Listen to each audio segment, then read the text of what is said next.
2024 లేదా 25లో డిగ్రీ లేదా బీటెక్ చదివారా? సాఫ్ట్‌వేర్ జాబ్ కోసం ఎదురు చూస్తున్నారా? అయితే కోడ్ జ్ఞాన్ 100 డేస్ కోర్సులో చేరండి. జాబ్ సాధించండి. నమస్కారం సార్. నమస్తే. సార్, ఇప్పుడున్న ప్రెజెంట్ సిట్యుయేషన్ ఎలా ఉంది అంటే, అందమైన భార్య ఉన్నప్పటికీ భర్త వేరే అమ్మాయిని చూడడము, నైట్ పూట వాళ్ళతో చాటింగ్ చేయడము, ముసి నవ్వులు నవ్వడము, లేదు అంటే తెగ మాట్లాడడము, ఇవన్నీ మనం చూస్తున్నాం. భార్య నేను అడుగుదాము నా భర్తని అసలు ఏం జరుగుతుంది అంటే నన్నెక్కడ అనుమానిస్తాడేమో అని ఆగడము, లేదు నాకు ఇది నచ్చట్లేదు నేను విడిపోదాము అంటే అక్కడ పిల్లలున్నారు అని ఆలోచించడం, ఇవన్నీ మనం చూస్తూ ఉన్నాం. ఇలాంటి సిచ్యువేషన్స్ వచ్చినప్పుడు అంటే ఎలా రియాక్ట్ అవ్వాలి, రిలేషన్షిప్ని ఎలా కాపాడుకోవాలి సార్? చాలా ఇంపార్టెంట్ గుర్తుపెట్టుకోవాల్సినంటే, జనరల్ ఇన్స్టింక్టివ్గా కొంతమంది అన్కంట్రోల్డ్గా అమ్మాయిల్ని చూస్తూ ఉంటారు, మాట్లాడుతుంటారు. కొంతమంది అబ్బాయిలకి అదొక టెండెన్సీ ఉంటుంది. వైఫ్తో ఉన్నంతసేపు కోపంగా సీరియస్గా ఉంటాడు.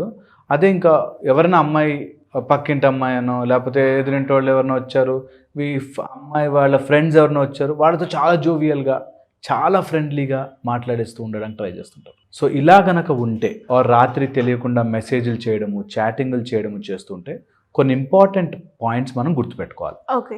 ఫస్ట్ వచ్చేసి, if it is a tendency, కొంతమంది అట్లా జోవియల్గా ఉంటారు అండ్ దట్స్ ఓకే, వాళ్ళందరితో అలాగే ఉంటారు, ఈజ్ ఓకే. నెంబర్ 1 ఇక్కడి నుంచి బాగా అర్థం చేసుకోవడం. సెకండ్, ఓవర్గా ఇన్వాల్వ్ అయిపోయి సజెషన్లు ఇచ్చేసి, హెల్ప్లు చేసేసి, డబ్బులు ఇచ్చేసి అవతల అమ్మాయిని ఇంప్రెస్ చేయాలి అని ట్రై చేస్తుంటే చాలా జాగ్రత్తగా ఉండాలి. నెంబర్ 1. సెకండ్ వచ్చేసి, నీ బౌండరీ చెప్పకపోతే ఎప్పటికీ తెలియదు. నా మొగుడు ఏమనుకుంటాడో, నేను చెప్తే నన్నే అనుమానిస్తాడేమో, లేకపోతే నన్ను అనుమానిస్తున్నావా నువ్వు అంటాడేమో అనే పాయింట్తో ఎప్పుడూ ఆగకూడదు. Tell your boundary. చెప్పేటప్పుడు మన టోన్, మన voice, the way we express it చాలా ఇంపార్టెంట్. నువ్వు అందరితో మెసేజ్ చేస్తున్నావు కదా అని అన్నాను అనుకో, రాంగ్ వేలో కన్వే అయ్యే ఛాన్స్ ఉంటుంది.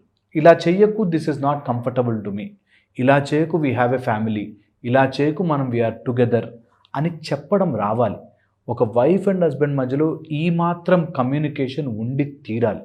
ఎప్పుడైనా మాట్లాడుతున్నప్పుడు when you are talking or discussing anything odd, okay, దాన్ని మెల్లగా డిస్కషన్లోకి తీసుకురావడానికి 3 పార్ట్స్గా డివైడ్ చేసుకోవాలి. ఓకే. ఫస్ట్ పార్ట్ వచ్చేసి, అసలు అలాంటి సిచ్యువేషన్ గురించి ఇన్ జనరల్ ఆయన ఒపీనియన్ ఏంటి, అసలు వాట్ ఈజ్ ఈ thinking about such things, okay.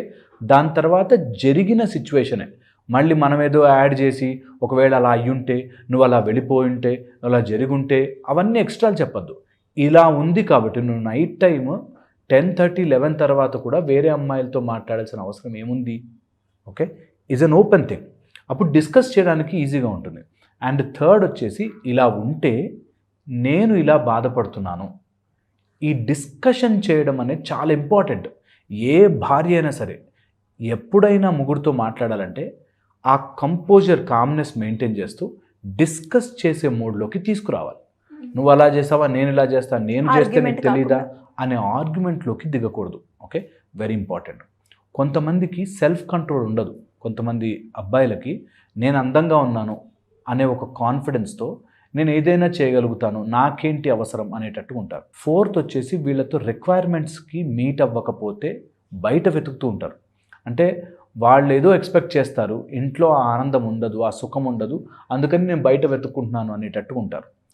And అది ఎంత అలవాటు అయిపోతుందంటే వాళ్ళకి, ఇంట్లో యూ గివ్ ఎవ్రీథింగ్ అయినా పక్కనే చూస్తారు. వాళ్ళ మెంటాలిటీ అట్లా రాంగ్ మైండ్ సెట్తో ఉంటుంది. దాన్ని మేము కపుల్ కౌన్సిలింగ్ అని, పేరెంటల్ కౌన్సిలింగ్స్ అని, లేకపోతే పిల్లవాడి లైఫ్ ఏమవుతుంది అనే ఒక సైడ్ నుంచి పేరెంట్ కౌన్సిలింగ్ చేయడం కానీ చేస్తుంటాం.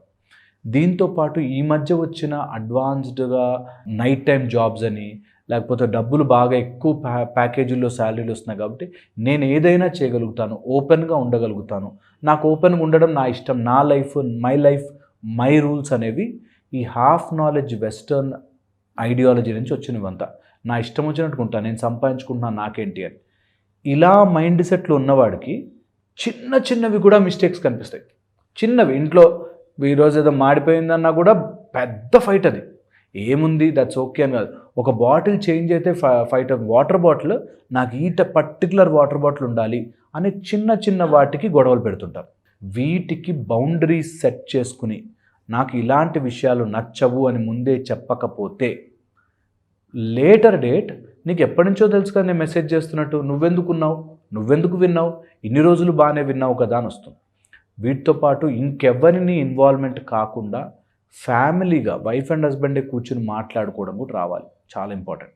వీటితో పాటు ఎంపతి ఒకటి, కంపాషనేట్గా ఆలోచించి వాళ్ళ సైడ్ నుంచి వినగలిగేది ఏంటో ఆలోచించుకుని చేయాలి, చాలా ఇంపార్టెంట్ ఇది. ఓకే, ఎప్పుడైతే ఎంపతి ఉండదు, ఎప్పుడైతే అవతలి వ్యక్తి యొక్క పొజిషన్ని మనం అర్థం చేసుకోలేమో, వాళ్ళకి ఎంతసేపు నాకు I'm not happy here, I want to search happiness out side అనే మైండ్ సెట్లోకి వెళ్తారు. అట్ ద సేమ్ టైం అది కరెక్ట్ అని చెప్పట్లేదు, కానీ అలా వెళ్ళే ఛాన్స్ ఉంటుంది. కాబట్టి నీకు రిలేషన్ కాపాడుకోవాలి అని అనిపిస్తే ఆ విషయాన్ని కూడా నువ్వు టిక్ బాక్స్ పెట్టుకోవాలి. ఓకే, నేను ఊరికే ఇంటికి రాగానే అరవడం వల్ల, ఊరికే సతాయించడం వల్ల ఏమైనా మిస్లీడ్ అవుతున్నారా? ఒక మిడ్ లైఫ్ క్రైసిస్ అని వస్తుంది మధ్యలో, 30-35 దాటాక 45 వరకు ఇలాంటి వేవరింగ్ మైండ్ సెట్ అందరికీ ఉంటుంది. ఉండడం కరెక్ట్ అనట్లే, వచ్చే ఛాన్స్ ఉంటుంది. కాబట్టి దాన్ని పర్టికులర్గా మనం మేనేజ్ చేసుకొని రావాలి. More touching, more talking, more కన్జర్వేటివ్గా వాళ్ళని కలుపుకోగలగడం చాలా ఇంపార్టెంట్. ఎప్పుడైతే కలుపుకోకుండా నువ్వు వేరే టీం నేను వేరే టీం అని మొదలవుతుందో ఫ్యామిలీలో, అక్కడి నుంచి పగిలిపోవడమే ఉంటుంది. ఎప్పుడు కూడా 2 వేరే టీమ్స్ అని అనుకోవద్దు, 2 ఒకటే టీం. డయాబెటిక్ వాళ్ళకి స్వీట్లు తినకూడదు అని తెలుసు, కానీ స్వీట్ తినాలని క్రేవింగ్ ఉంటుంది. అలాగే కొంతమందికి అది తప్పు అని తెలుసు, కానీ తప్పు చేస్తూ ఉంటారు. అది ఎనీతే తప్పు కావచ్చు, నేను I don't want to specify, but ఏ తప్పు అయినా సరే అలా చేస్తారు. కాబట్టి దాన్ని మనం ముందే గమనించుకుని దిస్ ఈజ్ నాట్ రైట్ అని చెప్పగలగాలి. ఓకే, ఇంకొక ఇంపార్టెంట్ పాయింట్ ఇందులో, ఒకవేళ ఇట్లాంటివి ఏదైనా సీన్ జరుగుతున్నప్పుడైతే 4th పార్టీని ఇది వెళ్ళి అమ్మకి చెప్పడం, నాన్నకి చెప్పడము, ప్రూఫ్లు కలెక్ట్ చేయడము, ఇట్లాంటి పిచ్చి పనులు చేయడం వల్ల అది ఎక్కువ ఫ్లేర్ అప్ అవుతుంది. దాన్ని స్లోగా డైవర్ట్ చేసి తీసుకెళ్ళాలి. వీటితో పాటు ఎవరైతే males who are behaving like this, వాళ్ళకి నేను మరీ చెప్పాలనుకుంటున్నాను దట్ ఒక్కసారి భార్య మీ లైఫ్లోకి వచ్చాక ఇంకా ఎవరైనా సరే సృష్టిలో ఈజ్ రాంగ్. వాళ్ళని నువ్వు ఎప్పుడూ ఎంటర్టైన్మెంట్తో చూడకూడదు. ఎంటర్టైన్మెంట్ మైండ్ సెట్తోనో ఎంజాయ్ చేయాలనో రాంగ్ చూపుతోనో చూడకూడదు. ధర్మ పత్ని అని ఒకటి అయిపోయిన తర్వాత, ధర్మముగా నువ్వు భార్య చేసేసుకున్నాక ఇంకా no other women in this world will take that position.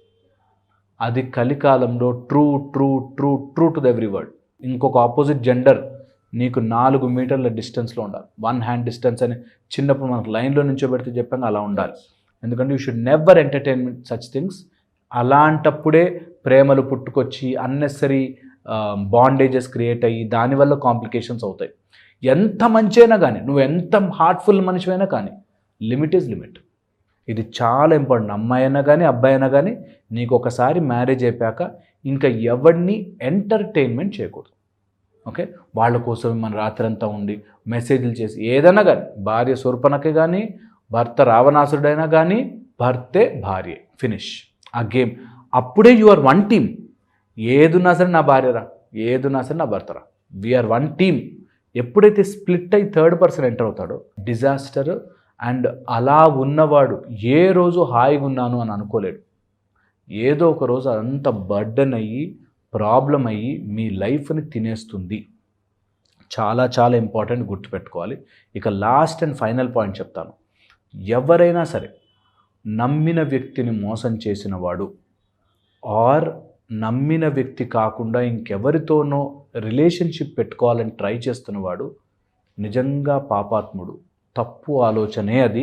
ఎంత గొప్ప గుణమున్నా సరే నీకు అది తప్పు ఆలోచనే. That is wrong wrong wrong for every point. So ఎప్పుడు కూడా అలాంటి పాపపు పని చేయకూడదు.